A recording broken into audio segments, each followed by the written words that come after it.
जोहार। आज के झारखंड शिक्षा समाचार में आपका स्वागत है।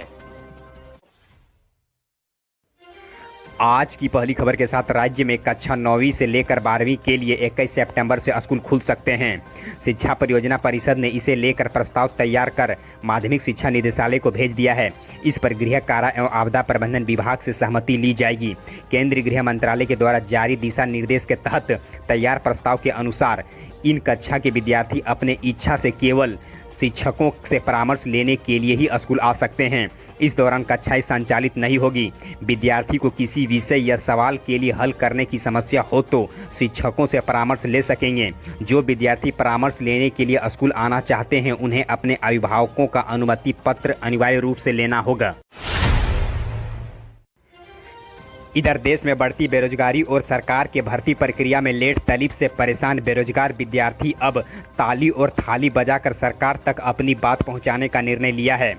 आज 5 सितंबर को शिक्षक दिवस के अवसर पर शाम 5 बजे बेरोजगार विद्यार्थी 5 मिनट तक ताली और थाली बजाकर सरकार की नीतियों का विरोध करेंगे। कार्यक्रम की सफलता को लेकर प्रतियोगी छात्र एकता के बैनर तले छात्र social media, Facebook, WhatsApp, Twitter आदि के माध्यम से प्रचार प्रसार कर रहे हैं।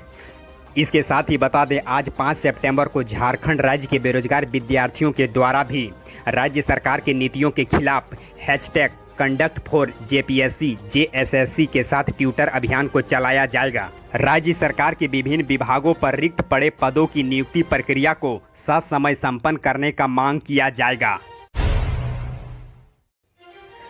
इधर राज्य के शिक्षा मंत्री श्री जगन्नाथ महतो ने कहा कि 1932 के खतियान वाले ही झारखंड में शिक्षक बनेंगे। दूसरे राज्य के लोगों को अब यहाँ मौका नहीं दिया जाएगा। बिहार में शुरू हुए बिहारी शिक्षकों के तर्ज पर यहाँ भी ऐसी ही व्यवस्था लागू होगी। शिक्षा मंत्री ने गुरुवार को एक मीडिया कॉन्फ्रेंसिंग के दौरान कहा कि एकीकृत बिहार में स्थानीय नीति का आधार वर्ष 1932 ही था, इसीलिए झारखंड में भी उसे ही लागू किया जाएगा। साथ ही उन्होंने कहा कि रघुवर सरकार ने जो स्थानीय नीति बनाई थी उसमें 1985 से झारखंड में रहने वाले लोगों को स्थानीय निवासी माना गया था। इस नीति का कोई आधार नहीं है। यह राज्य के लोगों के साथ धोखा है। वर्तमान हेमंत सोरेन की सरकार स्थानीय लोगों के साथ नाइंसाफी बर्दाश्त नहीं करेगी। इधर राज्य के झारखंड एकेडमिक काउंसिल यानी जेक के द्वारा मैट्रिक और इंटर के कंपार्टमेंटल एग्जाम के लिए फॉर्म जमा हो रहा है। एग्जाम फॉर्म विलंब शुल्क के साथ आज 5 सितंबर तक फॉर्म को जमा किया जा सकता है। साथ ही बैंक में चालान के माध्यम से शुल्क जमा करने की अंतिम तिथि 8 सितंबर तक निर्धारित की गई है। इधर राज्य के पारा शिक्षकों के सेवा शर्त नियमावली को गुरुवार को राज्य के शिक्षा मंत्री श्री जगन्नाथ महतो ने स्वीकृति दे दी है। नियमावली में पारा शिक्षकों के सेवा स्थायीकरण व मानदेय समतुल्य वेतनमान देने के प्रावधान किया गया है।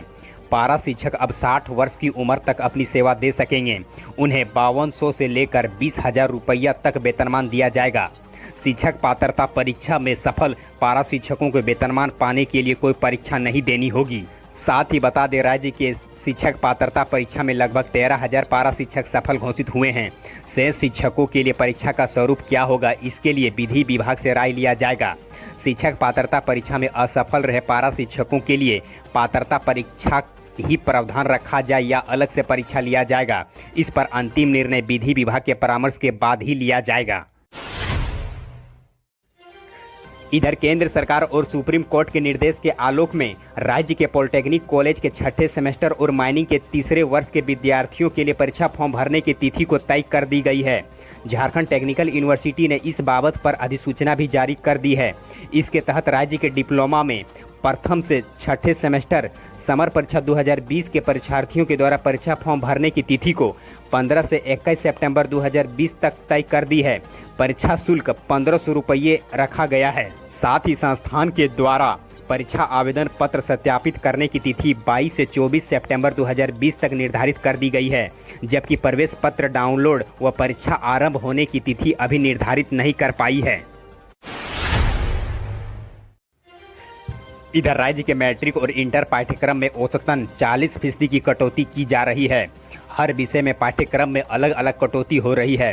गणित विज्ञान के विषयों में जहां 45% तक की कटौती की गई है, वहीं हिंदी अंग्रेजी पाठ्यक्रम में 35% छोटा किया गया है। शिक्षकों की टीम ने विषयवार पाठ्यक्रम छोटा करने का प्रस्ताव शिक्षा विभाग को दे दिया है। साथ ही जानकारी के लिए बता दें, जहां 18 शिक्षकों की एक टीम ने कक्षा 9वीं 10वीं के पाठ्यक्रम को छोटा किया है, वहीं 24 शिक्षकों की एक टीम ने 11वीं और 12वीं के सिलेबस को कटौती की है। शिक्षकों के सिलेबस कटौती के इस प्रस्ताव को कंपाइंडल कर लिया गया है। शुक्रवार को इस पर कमेटी की बैठक होगी और इन पर अंतिम निर्णय लिया जाएगा। इधर राज्य के कोल्हान विश्वविद्यालय में मान्यता प्राप्त तमाम कॉलेजों से इस वर्ष यूजी में एडमिशन के लिए कुल 26,223 छात्रों का आवेदन आए हैं, जो कि पिछले साल के मुकाबले इस वर्ष 1,135 फॉर्म ज़्यादा हैं। इस बार कोरोना संक्रमण के कारण राज्य के छात्र छात्राएं पढ़ने के लिए ज़्यादातर बाहर नहीं गए हैं। इधर all India council for technical education यानी AICT ने राज्य के तकनीकी शिक्षण संस्थानों के स्टूडेंट्स को राहत भरी खबर दी है। AICT ने राज्य के सभी मान्यता प्राप्त कॉलेज और संस्थानों को निर्देश दिया है कि वैसे स्टूडेंट जिन्होंने एडमिशन लिया है और अब वे किसी कारणवश अपना एडमिशन रद्द कराना चाहते हैं तो उनकी फीस वापस की जाएगी। 10 नवंबर 2020 तक एडमिशन वापस लेने वाले स्टूडेंट्स की 1,000 रुपया प्रोसेसिंग फ़ी काट कर बाकी पूरी रकम को वापस कर दिया जाएगा। इसके साथ ही यदि 10 नवंबर के बाद एडमिशन वापस लेने वालों की सीट 15 नवंबर तक नहीं भरती है तो ऐसे स्टूडेंट्स को सिर्फ सिक्योरिटी डिपॉजिट की रकम और जमा किए गए ओरिजिनल डॉक्यूमेंट्स ही वापस दिए जाएंगे। इधर यूपीएससी की ओर से कल 6 सितंबर को NDA यानी नेशनल डिफेंस एकेडमी की परीक्षाएं संचालित होगी, जिसमें राजधानी में कुल 47 परीक्षा केंद्र बनाए गए हैं, जिसमें झारखंड समेत आसपास राज्य के भी विद्यार्थी शामिल होंगे। परीक्षा 2 पालियों में होगी। पहली पाली में गणित विषय की परीक्षा सुबह 10 बजे से दोपहर 12 बजे तक होगी। वहीं दूसरी पाली में परीक्षा दोपहर के बाद 2 बजे से 4:30 बजे तक संचालित होगी। इसमें विद्यार्थियों की अंग्रेजी और जनरल नॉलेज के प्रश्न हल करने होंगे। इधर राज्य के डॉक्टर श्यामा प्रसाद मुखर्जी विश्वविद्यालय के स्नातक सेमेस्टर 6 और PG सेमेस्टर 4 की ऑफलाइन परीक्षा 14 सितंबर से होगी। गुरुवार को विभाग अध्यक्षों के साथ कुलपति डॉक्टर SN मुंडा की बैठक हुई, जिसके बाद परीक्षा संबंधी बैठक भी हुई। इस दौरान निर्णय लिया गया कि सेमेस्टर 2 और सेमेस्टर 4 के विद्यार्थियों को अगले सेमेस्टर पर प्रमोट कर दिया जाएगा। इसके साथ ही जानकारी के लिए बता दें, UG सेमेस्टर 6 और PG सेमेस्टर 4 की ऑफलाइन परीक्षाएं 14 सितंबर से 14 अक्टूबर तक होगी।